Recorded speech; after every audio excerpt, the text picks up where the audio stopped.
ஆந்திரா அரசாங்கம் ஓலா, ஊப்பர், ராபிட்டோலாம் பன்னாட்டு நிறுவனங்கள் எப்படி ஊடுருவி இருக்கிறதோ அதெல்லாம் தடுத்து நிறுத்தி இன்னைக்கு ஆந்திரா அரசாங்கமே ஒரு ஆப் உருவாக்கி இருக்காங்க.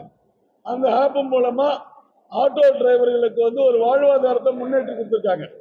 அதே மாதிரி வருடத்திற்கு ஒரு முறை ஆட்டோ தொழிலாளர்களுக்கு 15,000 ரூபாய் நிதி உதவி கொடுக்கறதாக சந்திரபாபு நாயுடு, பவன் கல்யாண் அவர்களும் ஆயுத பூஜை அன்னைக்கு ஆட்டோ டிரைவர்களுக்கு சொன்னாங்க.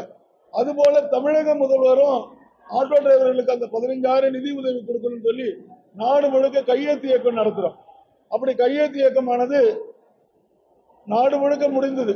இப்போ தமிழக முதல்வர்கிட்ட அப்பாயின்மெண்ட் கேட்டிருக்கோம். அவர்கிட்ட நாங்கள் ஒப்படைக்க போறோம். எதற்காக சொன்னா தமிழகத்திலே ஆட்டோ டிரைவர்கள் நசுக்கப்படுகிறார்கள். ஆட்டோ டிரைவர்கள் வாழ்வாதாரமே இல்லை.